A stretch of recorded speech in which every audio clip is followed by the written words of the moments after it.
बिस्मिल्लाहिर्रहमानिर्रहीम। आज यहाँ पर आप लोगों को बुलाने का मकसद जो है हम लोग का कि आज हालिया जो असम्बली इंतखाबात होने वाले हैं उसके मद्देनज़र में आज यहाँ आंगनवाड़ी कर्मचारी यूनियन के लोग जो हैं हमारे साथ में हैं, वो साथ में मुस्लिम महिला शैक्षणिक सामाजिक संस्था के कुछ लोग हैं। उन लोगों ने के मशवरे के बाद हम लोग यहाँ पर आप लोग को बुलाया गया है कि हमें अभी इस वक्त असम्बली इंतखाब में किसका साथ देना अभी ज़रूरत है। अभी पीछे मैं समाजवादी पार्टी में थी, लेकिन समाजवादी पार्टी में रहने के बाद मुझे 1995 के वाक़यात याद आने लगे कि जिस तरह से 1995 में जब हमारे यहाँ पर जनता दल के वज़ीर रोज़गार जब यहाँ से असम्बली इंतखाब लड़ रहे थे, वो मंज़र आज फ़िलहाल मुझे नज़र आ रहा था। और मेरे यूनियन के लोगों ने भी बोला कि आपा ये 1995 का वाक़या दोहराया जा रहा है। 1995 में जब यहाँ पर निहाल अहमद साहब खड़े हुए थे, उस वक्त तो हमारे सबसे बुज़ुर्ग और सियासी रहनुमा हाजी यूनुस ईसा साहब वो कांग्रेस पार्टी से खड़े थे। उस वक्त तो निहाल अहमद साहब ने अपनी पैंतरेबाजी जिस तरह से किया था, वो उन्होंने एक पैंतराबाजी ये फेंका था कि उन्होंने शेख रशीद साहब को वहाँ खड़ा किया असम्बली इंतखाब में जन जागरण के नाम से। जब वो खड़े हुए उस वक्त तो वोट का जिस तरह से डिवाइडेशन हो गया, वोट दो हिस्सों में बढ़ गई और हमारे शेख रशीद साहब को 39,000 वोट मिली। नतीजे में हमारे बुज़ुर्ग जो सियासी सबसे आज मालेगांव शहर के सबसे पुराने सियासी रहनुमा हैं, वो हार का उनको मुंह देखना पड़ा। और जो यहाँ पर चुन कर आए, छठी बार एमएलए निहाल अहमद साहब चुन कर आए। आज वही हालात हमारे शहर में दिखाई दे रहे हैं कि साइकिल तो चलती हुई नज़र आ रही है, लेकिन हैंडल हमें किसी और के हाथ में नज़र आने लगा। हमारे यहाँ के जो पुराने 87 से लगे हुए आपा लोग थे, उन्होंने मुझे सलाह दी है कि आपा देखो अभी फ़िलहाल 1995 का वाक़या दोहराया जा रहा है। जिस तरह 1995 में सियासी पैंतरेबाजी करके जो हार का मुंह हमारे सियासी रहनुमा को यूनुस ईसा साहब को देखना पड़ा था, वही जो सियासी पैंतरा आज अपनाया जा रहा है। वोट का डिवाइडेशन हो रहा है, जिसकी वजह से आज हमारे को नज़र आ रहा है कि शान हिंद साहिबा जो हैं ये जीत के लिए नहीं आई हैं, किसी को हराने के लिए आई है। जब मैं वहाँ पर गई पीछे, मैं 2022-23 में मैं आसिफ शेख रशीद के साथ थी, मुझे वहाँ पर मैं महिला अध्यक्ष थी। बाद में वो जब राष्ट्रवादी से जब उन्होंने अपने आप को मुक्त कर लिया, जब उन्होंने किनारा कर लिया, तब मैं घर पर बैठ गई थी।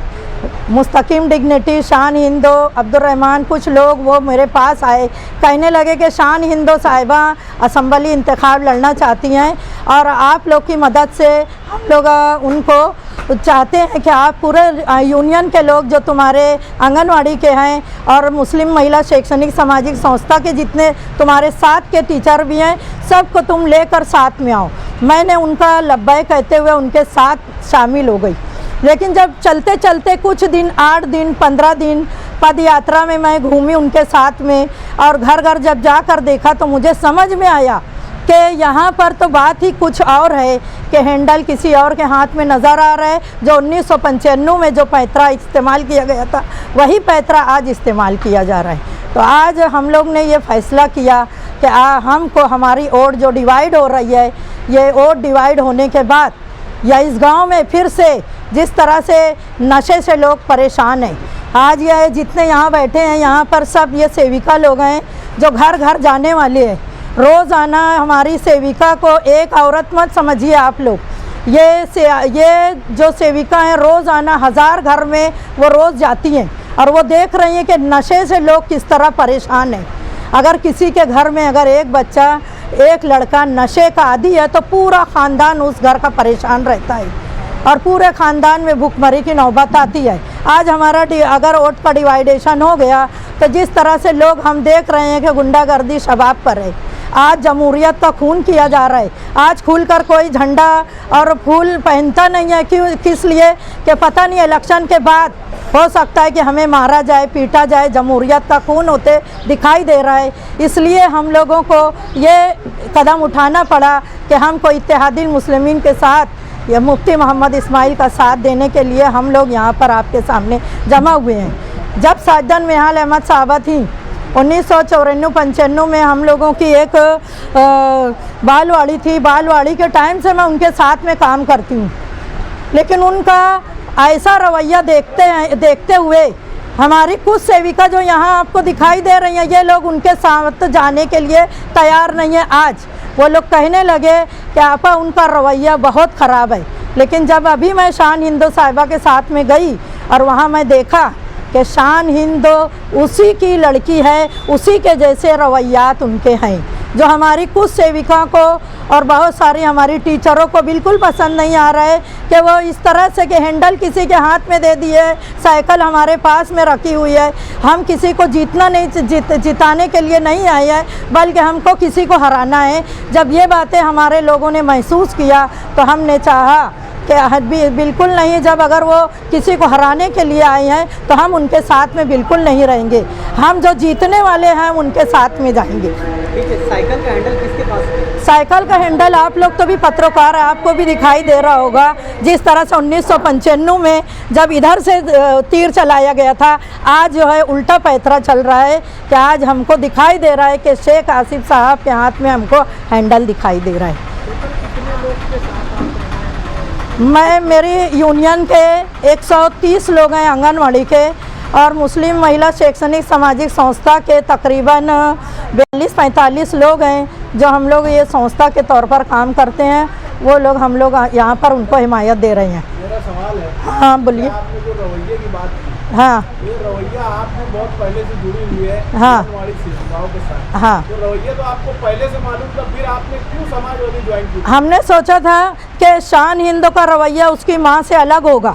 माँ जिस तरह से है, क्योंकि आज आप लोग को भी मालूम है कि पूरे शहर में निहाल साहब को अगर किसी ने तबाह और बर्बाद किया है तो वो साजदा मैडम साहिबा थी। इसी तरह से आज हमको उसी के नक्श कदम पर दिख रही है हमारी शान हिंदू भी। तो उनका हमारी आपा लोग को ये बिल्कुल पसंद नहीं आ रहा है। वो बोल रही हैं कि हमने तो कुछ अलग समझा था, वहाँ करीब जाने के बाद समझ में आया कि ये उससे भी एक कदम आगे है। इससे पहले आप शेख आसिफ के साथ गए थे, क्या शराइत के साथ आपने हिमायत की? किनको? मजलिस-ए-इत्तेहादुल मुस्लिमीन को हमने घर पे जो आंगनवाड़ी के तौर पे हम काम करते तो हम देखते हैं कि बहुत सारे लोग जो नशा करते हैं तो उनके घर की औरतें बहुत परेशान हुआ करती हैं। तो हमने रोज़ी रोज़गार जो घरेलू रोज़गार होगा वो लाकर हम औरतों को दिया जाएगा। जो बेरोज़गारी शहर में बढ़ी हुई है वो बेरोज़गारी दूर की जाएगी। और आंगनवाड़ी की ज़रूरत बहुत सारे एरिए में है, अभी पूरे मालेगांव में और आउटर का लेके 218 आंगनवाड़ी है, तकरीबन 250 आंगनवाड़ी की और ज़रूरत है। मुफ्ती साहब से हमने बात किया था जब वो ठीक थे, तो उन्होंने कहा था कि आंगनवाड़ी और भी हम शहर में लाने की कोशिश करेंगे ताकि महिलाओं को रोज़गार मिल सके। जो कम पढ़ी लिखी औरतें हैं उनको रोज़गार लाने की कोशिश करेंगे। जिस तरह से नशे का कारोबार चालू है इसको आप कंट्रोल करेंगे ताकि औरतें जो हैं परेशान हैं वो आज उनको परेशानी से निजात मिले। इस शर्त हाँ, आमदार मुफ्ती मोहम्मद इस्माइल हैं, लेकिन ये नशे का कारोबार जो दूसरे लोगों के हाथ में है। तो हमने कहा है कि मुफ्ती साहब आपने पहले उनको बहुत छूट दी थी, लेकिन अब आपको छूट नहीं देना है, बल्कि उनको अपना सियासी शिकंजा कसेंगे। आप एक दीनी भी, मिली भी, समाजी भी हमारा आप असासा हैं, तो आप हमारे समाज की बेहतर नुमाइंदगी करेंगे। इस उम्मीद पर हमने उसको आज हमने उनको हिमायत दी है। हमारी अहम डिमांड यही थी कि आंगनवाड़ी और भी जो जिस फील्ड में मैं उस फील्ड की मैंने डिमांड ज़्यादा रखी है कि आप आंगनवाड़ी जिस एरिया में नहीं है उस एरिया में उन बच्चों को जो हम लोग लाभ देते हैं कि उनको जो दाना दिया जाता है, दूसरे आरोग्य केंद्रों की जिस तरह से उन लोगों की वो होती है वो आरोग्य केंद्रों की भी उनको सहूलत नहीं मिल पाती, इसलिए आप आंगनवाड़ी हर एरिया में लाने की कोशिश करेंगे। उन्होंने कहा कि मैं भरपूर नुमाइंदगी करूंगा कि आंगनवाड़ी हर हिस्से में हो। और जिस तरह से नशे का कारोबार हो रहा है, गुंडागर्दी शबाब पे आज जमहूरियत का खून हो रहा है, जब आज कुछ हिस्से में हम जाकर प्रचार करने वाले बता रहे हैं कि हम उस हिस्से में नहीं जा सकते। जैसे मुफ्ती साहब अभी कुसम्बा रोड पे निहाल नगर के एरिया में गए थे तो आपने देखा कि उनके साथ किस तरह का सलूक किया गया। तो ये बातें औरतों को पसंद नहीं आ रही हैं।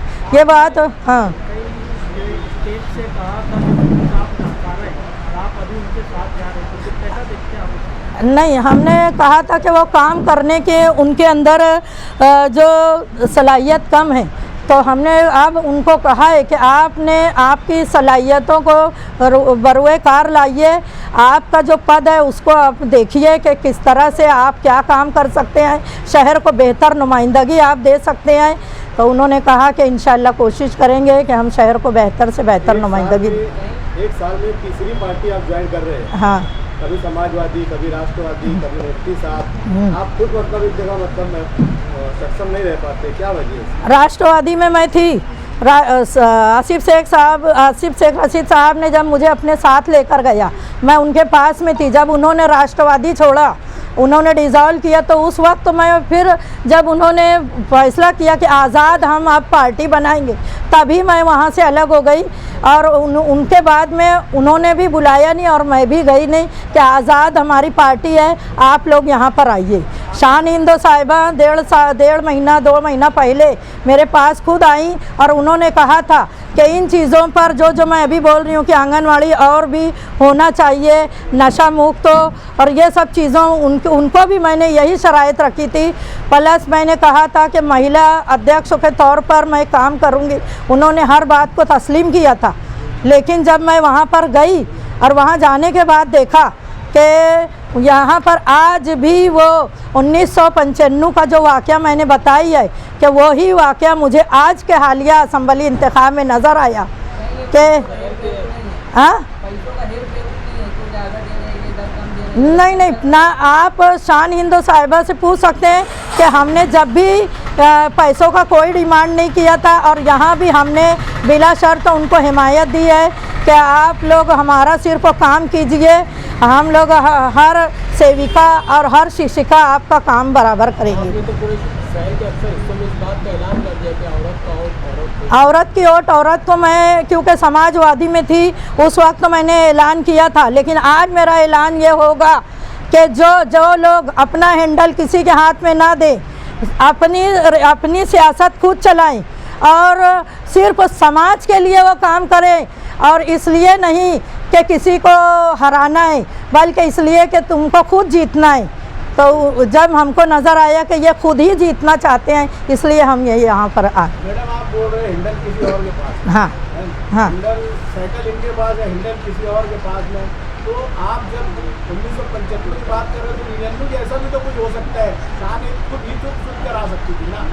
1999 में ऐसा हुआ कि जब तक बिरादरीवाद खुद खुलकर होने लगी थी, और 1999 में जब हमारे शहर के जो वज़ीर रोज़गार जो थे जनता दल के निहाल साहब ने उनको एक सियासी पैतरेबाजी के तौर पर उनको खड़ा किया था, लेकिन जब उनको 34,000 वोट मिल गई तो उन्होंने सोचा कि मैं बिरादरीवाद करके जीत भी सकता हूं। उन्होंने खुफिया मीटिंगें लेना शुरू किया और खुफिया मीटिंगें लेने के बाद में नतीजे के तौर पर ये आया कि 1999 में शेख रशीद साहब यहां से असम्बली इंतखाब जीत गए। मेरे को कई मीटिंगों में समझ में आया, साथ में थी, कि हम लोग अगर नहीं जीत सके तो हम बराबर मौलाना को लेकर गिर जाएंगे।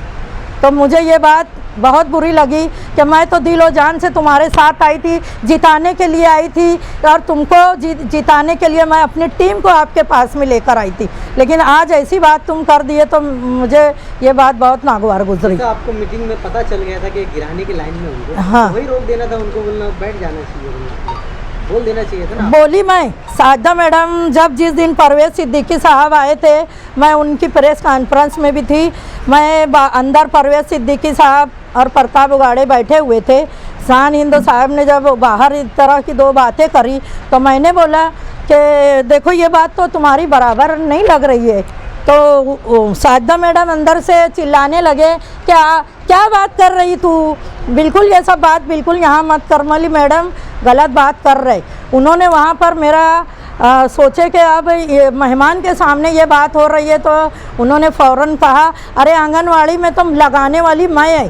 साजदा मैडम से वहाँ पे मेरी दो बात भी हो गई कि तो मैडम आपने जितना, मैंने उनको जवाब दिया कि मैडम आपने मुझे आंगनवाड़ी में लगाया ज़रूर है, लेकिन मैं 1994 से आपके साथ में है, उससे बहुत ज़्यादा काम हमने फ्री में करके दिया है, कभी 1 रुपया आपसे डिमांड नहीं किया, 1 रुपया आपसे लिया नहीं है। आप अगर 1 रुपया दिए होंगे आंगनवाड़ी में लगने के बाद तो आप बोलिए। मैडम बोले बड़ी बड़ी बातें मत करो। मैं बोली नहीं मैडम, जो गलत बात हुई है मैं उसका विश्लेषण कर रही हूँ, मैं आपको जिताने लाई थी यहाँ तक। मैं समझ रही थी कि औरत को देंगे। आंगनवाड़ी महिलाएं किसके लिए काम करती है? आंगनवाड़ी महिलाएं और बच्चों के लिए काम करती है। सरकारी मतलब शोभा है। हाँ, सरकारी सुविधा उनको मिले। आपको पेमेंट कहाँ से मिलता है?